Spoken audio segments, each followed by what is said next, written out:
The M1A1 Thompson was the last variant of the Thompson submachine gun made during World War II. This particular one was manufactured by Savage, and this was pretty close to the end of them. They fed from a 20-round magazine or 30. Originally, they were only 100, 50, and 20-round magazines when they were the original 1921-28 variant of the Thompson.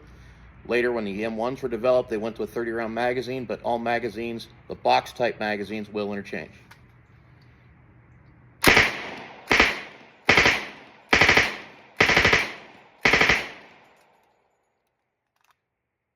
'20s don't last very long.